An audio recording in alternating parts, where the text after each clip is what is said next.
ఖచ్చితంగా ఇవాళ కేటీఆర్ భవన్కి వస్తున్నారు కాబట్టి ఆయన వర్కింగ్ ప్రెసిడెంట్ పార్టీలో ఉన్నటువంటి ఇప్పటి వరకు ఎమ్మెల్సీగా పార్టీలో ముఖ్య నేతగా ఉన్నటువంటి కవిత నేరుగా పార్టీ వ్యవహారాలపైన మాట్లాడారు కాబట్టి ఆయన రియాక్ట్ అవుతారు. ఇక ఏదైతే మనకు ఫామ్ హౌస్లో సమావేశం జరుగుతుంది, సుభాష్ కూడా అక్కడ ఉన్నారు.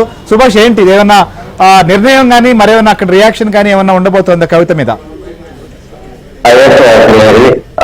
ఆమోదులో గత 3 రోజులుగా ఇదే అంశం మీద వర్కింగ్ ప్రెసిడెంట్ కేటీఆర్ తో సమావేశం అవుతూనే ఉన్నారు. వరుసగా నాయకులంతా కూడా బీఆర్ఎస్ ముఖ్య నాయకులంతా కూడా ఆమోదు క్యూ పడుతున్న పరిస్థితి కనిపిస్తుంది. సో ఈ రోజు ఉదయం నుంచి కూడా ఎమ్మెల్సీ కవిత ప్రెస్ మీట్ సంబంధించి పూర్తి విషయాలు తెలుసుకున్న తర్వాత ఒక ప్రకటన చేయడానికైతే సంబంధించి అయితే ఒక చర్చ అయితే జరుగుతుంది. ప్రధానంగా ప్రస్తుతం ఆమోదులో కేటీఆర్ తో పాటు జగదీశ్వర్ రెడ్డి, మల్లారాజేశ్వర్ రెడ్డి, వేముల ప్రశాంత్ రెడ్డి, వెరేగా కాంతారావు లాంటి ముఖ్య నాయకులు కూడా ఉన్నారు. నాయకులతో వరుసగా కేసీఆర్ సమావేశం అవుతూ ఈ అంశం మీద చర్చ అయితే సాగిస్తున్నారు.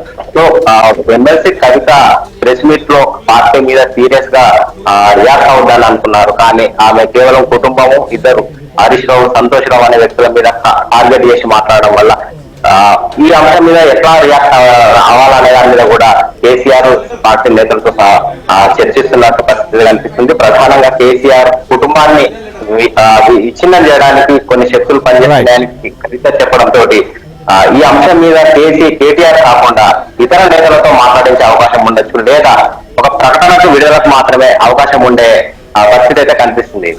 రైట్ సుభాష్, చూద్దాం ఇక ఫామ్ హౌస్ లో సమావేశం తర్వాత ఎలాంటి కౌంటర్ రాబోతోంది, నేరుగా కేటీఆర్ దీనిపైన మాట్లాడబోతున్నారా లేకపోతే పార్టీ నుంచి ఇంకేమైనా ప్రకటన జారీ కాబోతుందో కూడా మనం చూద్దాం. సో నిన్నటి వరకు కూడా అనేక విమర్శలు చేసిన కవిత నేరుగా ఇవాళ ఏదైతే హరీష్ రావును టార్గెట్ చేశారు, సో మొత్తం ఆయన కట్టపుతో పోల్చడమే కాకుండా పార్టీని చీల్చాలని, పార్టీని హస్తగతం చేసుకోవాలని చెప్పి హరీష్ రావు, సంతోష్ రావు చూస్తున్నారనేటువంటి ఆరోపణలు చేసినటువంటి నేపథ్యంలో బీఆర్ఎస్ కూడా దీన్ని తీవ్రంగానే పరిగణిస్తోంది. ఇక పార్టీ సంబంధించిన ముఖ్య నేతలే కాదు, క్యాడర్ కూడా ఇప్పటి వరకు చాలా మౌనంగా కొంత ఎలా రియాక్ట్ అవ్వాలనేటువంటి విషయం పైన స్పష్టత లేకుండా ఉన్నటువంటి క్యాడర్ కూడా నేరుగా స్పందించేటువంటి అవకాశాలే కనిపిస్తున్నాయి. ఇక కవిత కూడా ఇవాళ రాజీనామా చేసినటువంటి నేపథ్యంలో ఆమె నెక్స్ట్ జాగృతి సంబంధించిన నేతలతో సమావేశాలు జరిగి ప్రజల్లో కూడా వెళ్ళిన తర్వాత తమ పార్టీ కార్యాచరణ కూడా ప్రకటించే అవకాశం ఉండబోతోంది అనేది మాత్రం మనకు ఒక అర్థమవుతోంది.